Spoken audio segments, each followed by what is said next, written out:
孙中山的第一次，他也是孙中山的第一次。More than 70 million people from around the world died in World War II, 20 million of them in China alone. The American atomic bombing of Hiroshima, Guangdao, and Nagasaki, Changchi in early August 1945 ended World War II. The devastation and loss of life exceeded that of World War I many times over. And Sun Tong-san's vision was so amazingly correct. He tried to prevent the coming of the Great Second World War by preaching international economic cooperation as the key to world peace. But everyone laughed at him and said that he was an idealistic dreamer, and no one would listen to him. And they called him San Da Hao.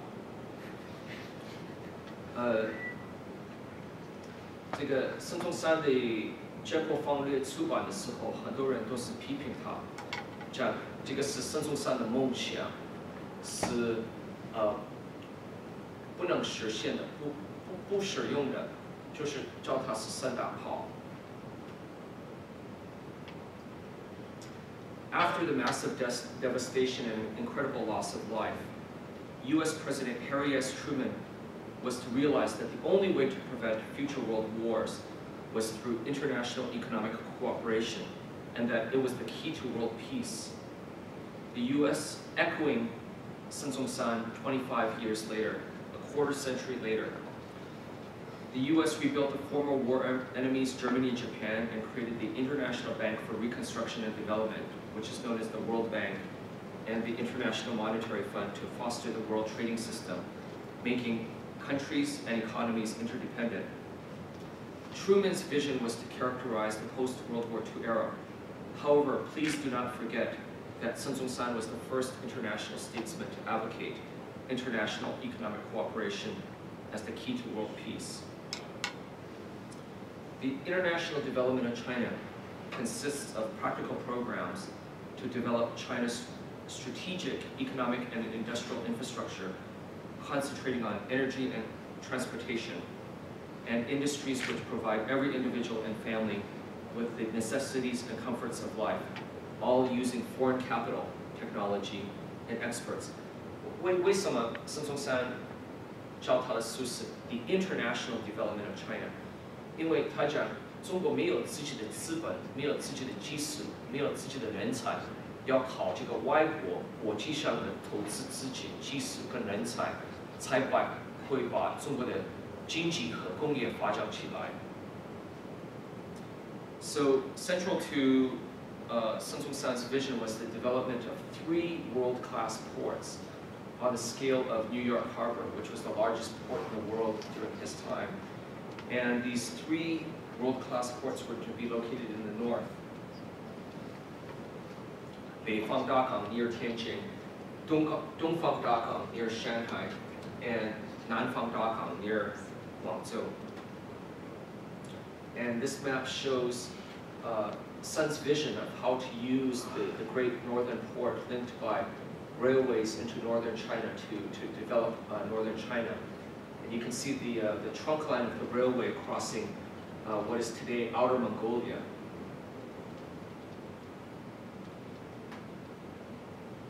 So this is how Sun Tong-san envisioned the Beifang Dagang would contribute to northern China's economic development. Dongfang Dagang would contribute to eastern and central China's economic development linked by railways and then Changjiang, and the Nanfang Dagang linked by the Zhujiang and railways in southern China to develop southern China.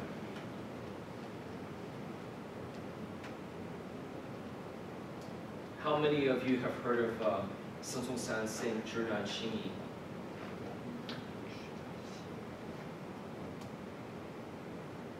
I think it's the reverse of the 心难知易.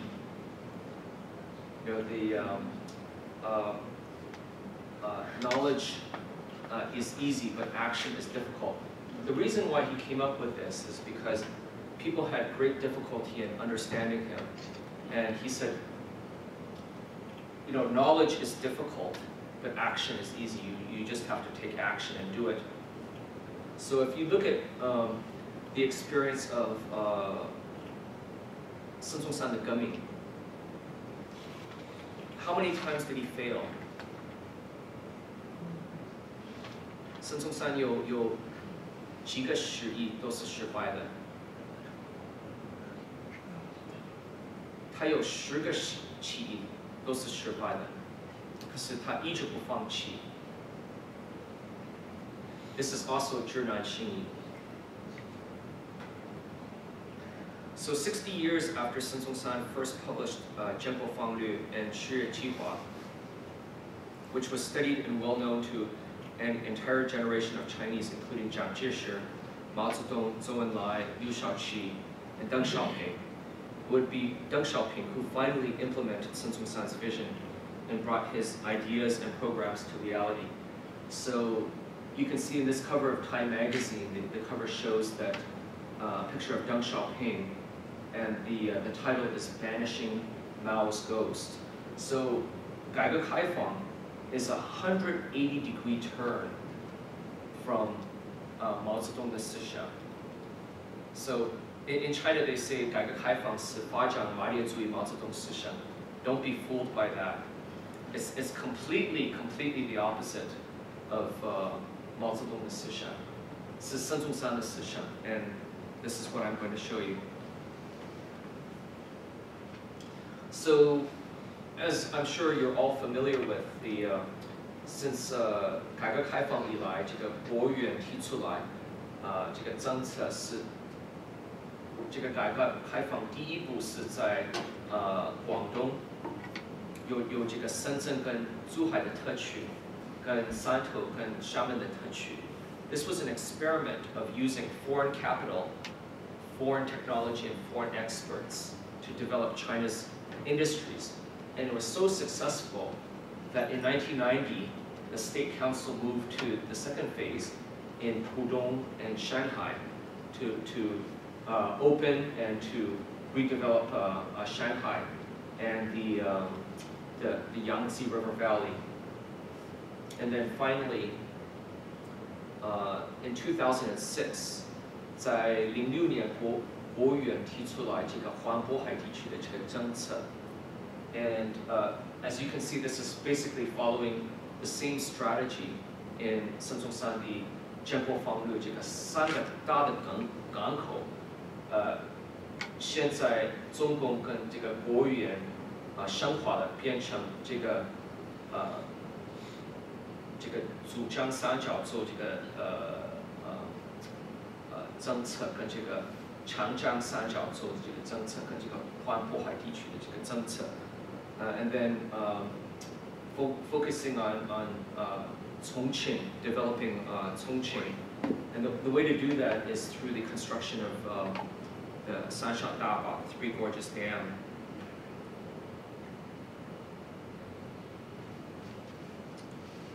I'm going to need some more water. Can somebody help me get some water?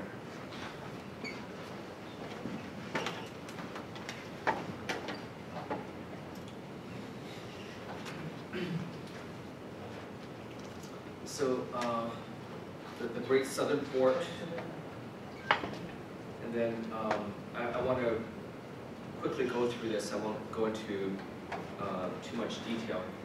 He said that in ancient times, Guangzhou was a ancient manufacturing center, and if international capital and technology will be introduced into southern China, it will once again become a great manufacturing center. And actually, Guangdong is like the factory to the world. This is a picture of the Shenzhen, Guangzhou, Zhuhai 高速公路, which was invested by Shanghai Hehe Jituan. It's showing you international capital and technology, to develop China's industrial infrastructure.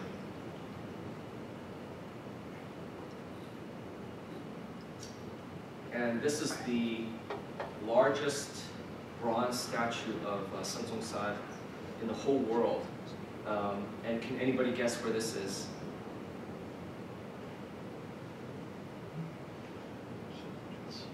Qingzhougang. 有没有听说过呢？这个是在孙中山的建国方略里面，他表示出来是南方第二大党。And so the leaders of Qingzhou in the early 90s, they rediscovered Sun Zong-san's Jianpo Fenglü, and they decided that they were going to build a port by themselves. And they didn't realize that they were sitting on the best deep water port in all of southwestern China. But more than 70 years prior, Sun Zong-san had already foreseen the development of Qingzhou.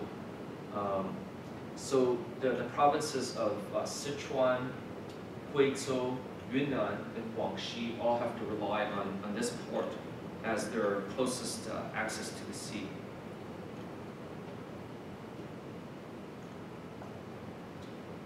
Sun Zong-san 的东方大纲理想。Then Sun Zong-san 也是第一个人提出来要把浦东发展起来。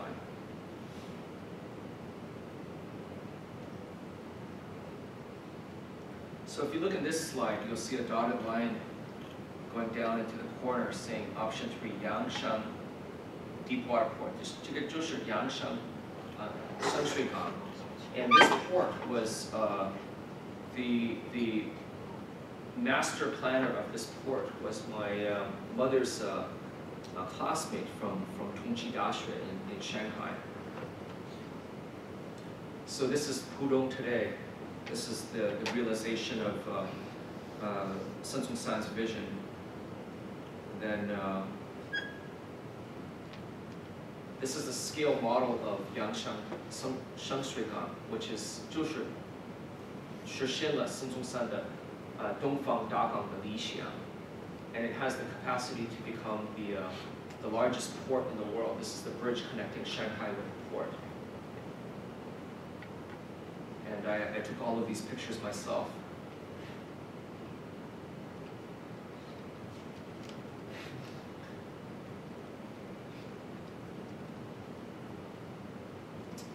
So now Shanghai becomes the head of the dragon, and the Changjiang becomes the body of the dragon.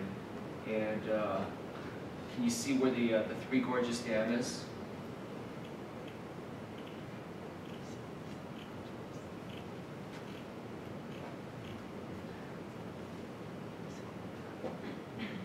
So Sun Zong-san advocated regulating the Changjiang and using its waterway for industry and commerce, and envisioned the construction of the Three Gorges Dam.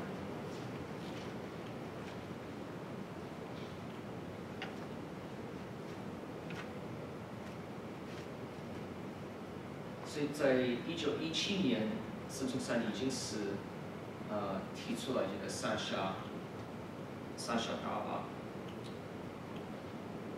The Yangtze River above Yichang enters the gorges, which run about 100 miles. I'm quoting from the International Development of China.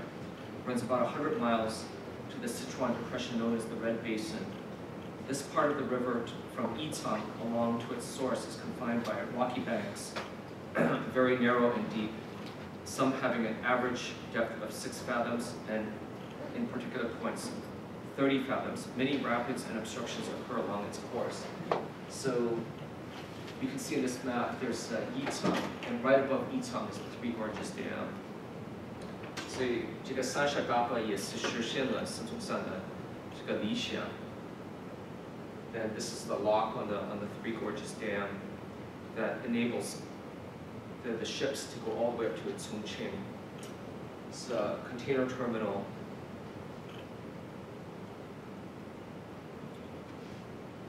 Then 张志明总书记讲，孙中山是第一个人把这个三峡大坝提出来，and then to generate hydroelectric power. The Three Gorges Dam currently supplies 10% of China's total electric generating capacity, with the Francis turbine, which is the most advanced turbine technology in the world today. And then 这个是孙中山设计的这个北方大港的这个设计图的 like the kind of a blueprint for the development of the Great Northern Port. And then this is an artist's drawing of kind of a conceptual drawing of Beifang Dagang. And today it's 孙中山的北方大港的理想已经是实现了，是在天津港，是在天津滨海的新区。所以in the orange is the Tianjin 滨海新区。So close up of that, you can see the 大港区，这个就是孙中山的实现了孙中山的北方大港的理想。And then this is a display from the 孙中山纪念馆 in Guangdong, Zhongshan, Cuiheng村。It says 发展国家的经济的理想与规划。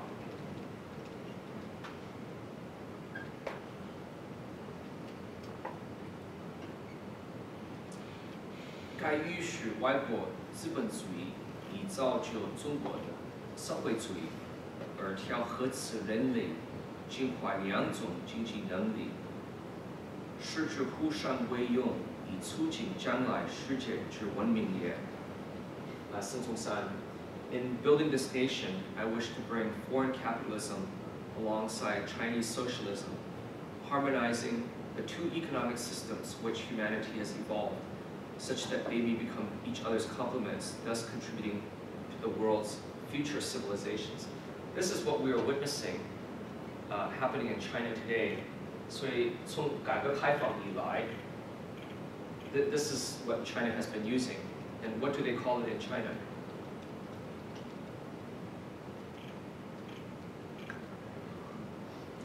有中国的特色的社会主义，所以你们都要学这个政治课的吧？你们都是学了马列主义、毛泽东思想跟邓小平的理论的吧？所以我问你们，有中国特色的社会主义是有什么内容？在社会主义里，以新资本主义经济。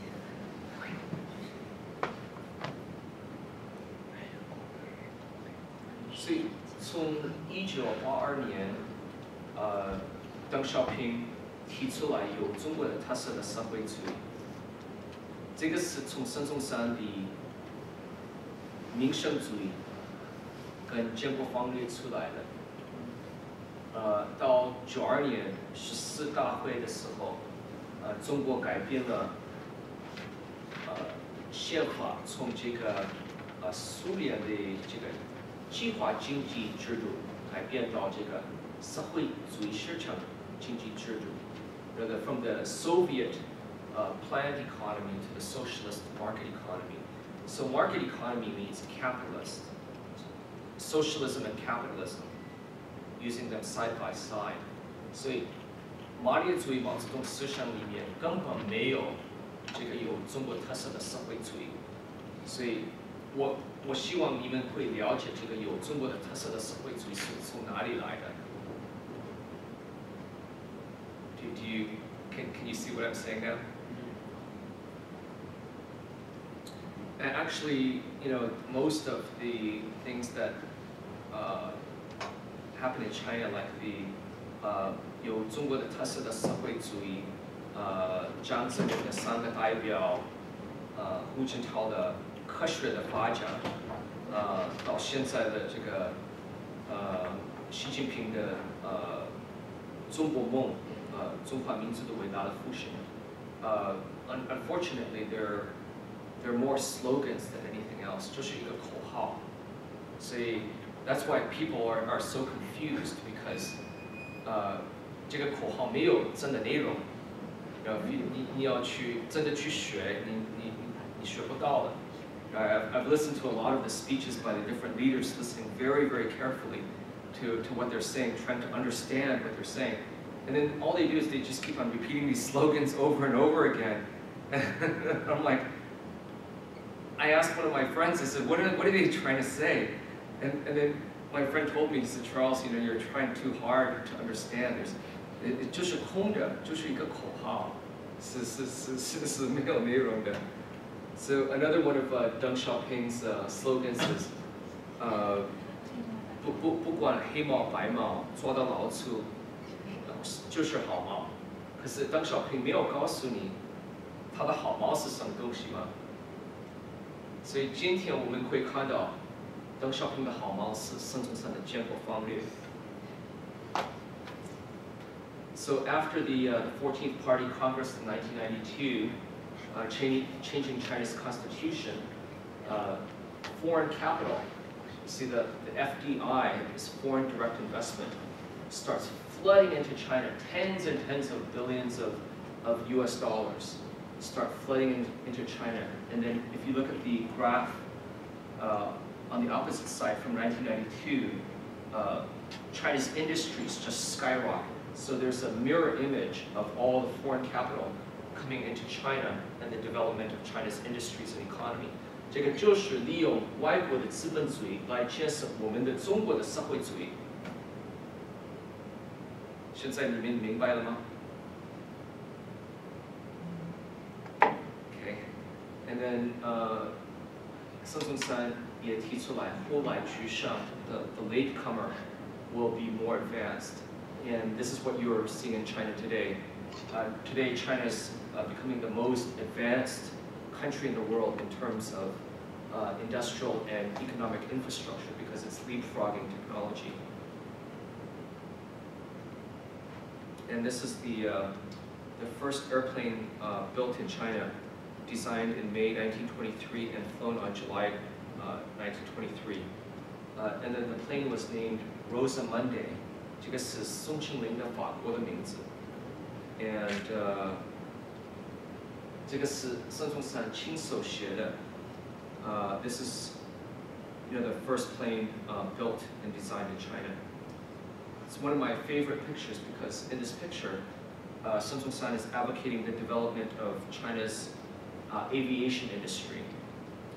And today in Tianjin's Binhai Xinqu, the Airbus A320 is being fabricated and assembled there.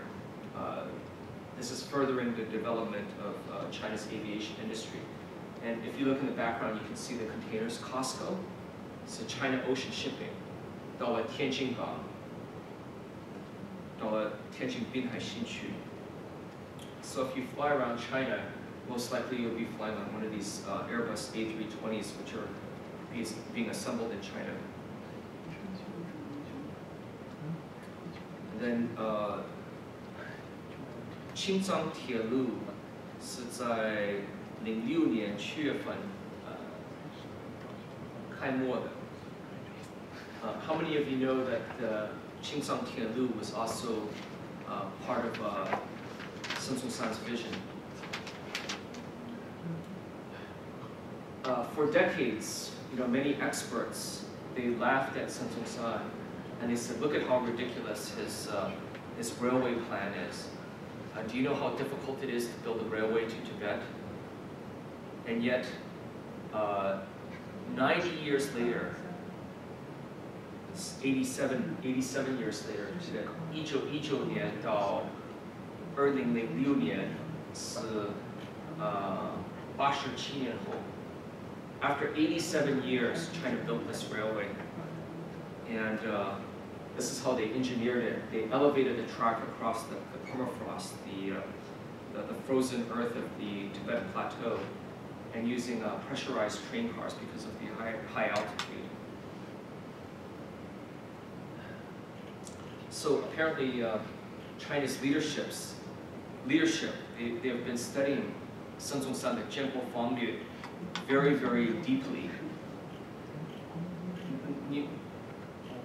你不要以为这个中国的领导人他们不了解孙中山的建国方略，他们研究得很深 and then they're developing all these projects according to Sun Yat-sen, the Jianguo Fanglue too.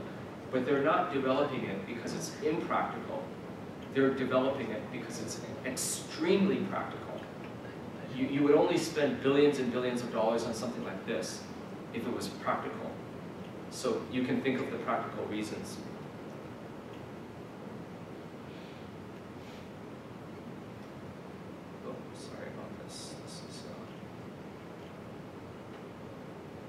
So now you can take a train from Beijing all the way to Lhasa.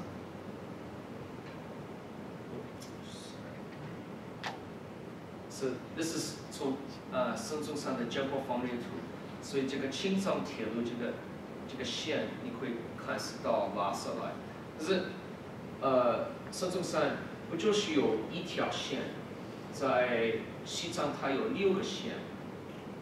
All 6 of these railways are now being built in Tibet. Not only one railway, all throughout Tibet, railways are being built. So Tiedao, Jiuguo. So once again, you can see the Sun Zhongshan's Zhenpo Fangre with the railway lines 是从这个东岸这个港口往西走到这个西部到中国的内部。Can anyone tell me why he designed it like this?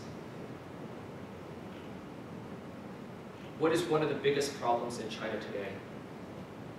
Resource. Imbalanced development between the rich East Coast and the poor Western interior, right? 这个东岸跟这个西部，这个平均差距，这个不平衡的发展。So this is a big problem in China today, but can you see more than 90 years ago, Sun Zhongshan already foresaw this problem and addressed it in his railway plan? So this is what people said was impractical. The way that Sun Zhongshan designed the railways running from east to west was impractical. Do you really think it's impractical? Only now that China has all these problems with imbalanced development, do they see how deep Sun Yat-sen's vision is. 他的远见是非常深的。The railway planners in China, this is the way they plan China's railways. Do you see how most of the railways are running? North to south, right? And then all the railway lines, they all connect up to Beijing because Beijing is the capital. So what is the reason for designing China's railway like this? Is it for economic development? No. This is for political purpose. Beijing is the political center. This is for Beijing to control the country. They designed it for a political purpose. Do you see that? If for political reason, they should build many for the Xinjiang and Xinjiang. Yeah, you can see that. But just only 1 or 2 not mentioned. Right. So this is the mistake that they made. This big mistake. You know, why do you want to build all the railways from Beijing? Everybody going to Beijing, everybody leaving Beijing to the provinces, everybody coming to Beijing from the provinces. 这个是为了经济发展吗? So what is impractical? 孙中山的江波方略是不实用，还是这个不实用呢? I tell you, it's amazing. So how is China building the railways now to solve the problem with the imbalanced development between the rich East Coast and the poor Western hinterland? They're building the railway from east to west. That's how you develop the Western interior. You link it to the ports on the coast.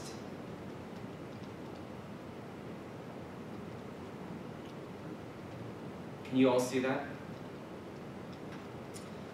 Anyways, my first time riding on the bullet train was in Japan, and I liked it so much because America doesn't have any high-speed train, doesn't have any bullet train, and I really dreamed of the day that China would develop this bullet train technology. They call it Shinkansen technology in China, and today my dream has come true. in the top two slides, you can see this bullet train, Shinkansen, running in Japan, and you can see the same technology is being used in China. And then 这个是和谐号2号， so 和谐号2号是用这个日本的技术。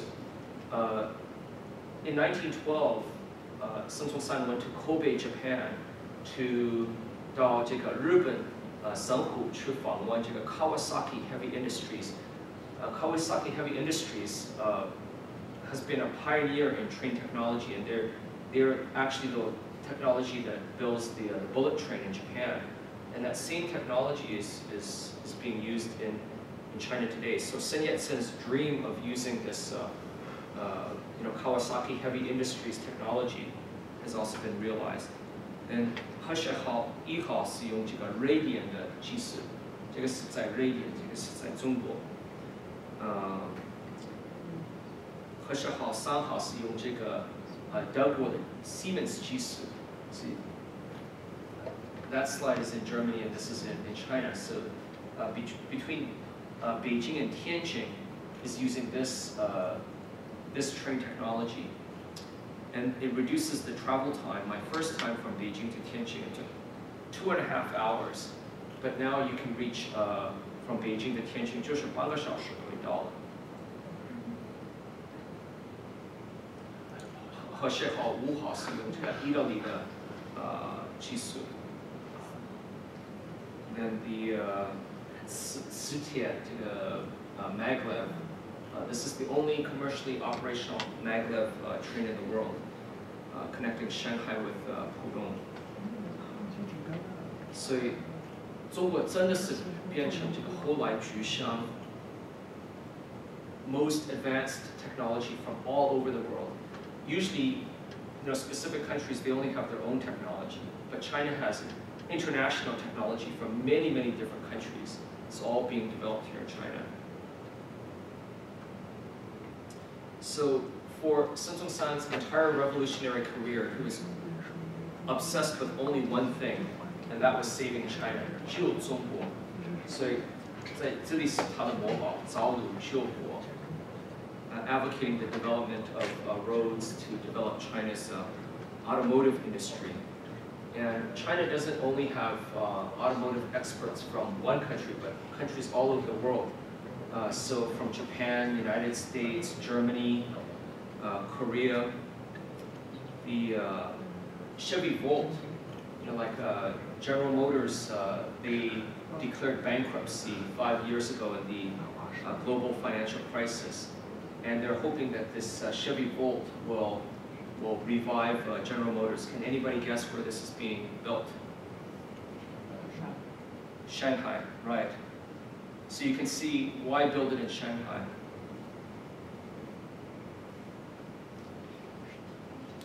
Because today China is the largest auto market in the world and the largest auto manufacturing country in the world, building 20 million cars per year. The United States builds about 11 million cars per year. China, approximately 20. So, 这个中国的市场已经是超过美国的市场，快要1倍了。And then this is the BYD's full electric car. This is how Sun Tong-san said that China could learn from the West and then surpass the West. 所以中国快要超过美国的这个已经超过美国的这个汽车工业了。And who can tell me who the beautiful lady is? Song Qingling, correct. Okay. 你们怎么叫在中国？你们怎么叫宋庆龄呢？为什么叫国母呢？不就是孙中山是国父？国母是毛主席第一个人提出来的，因为在50年解放以后，宋庆龄是陪毛主席到 Moscow 去访问 Stalin，and when Mao arrived in Moscow, Stalin wouldn't even see him for 3 days. 不承认 didn't give him any kind of reception. But it was through the personal introduction of Sung Ching-ling, and Sung Ching-ling was personal friends with Joseph Stalin, that Mao was able to meet Stalin and then to get Stalin's assistance. So, 毛主席是称为宋庆龄是国母。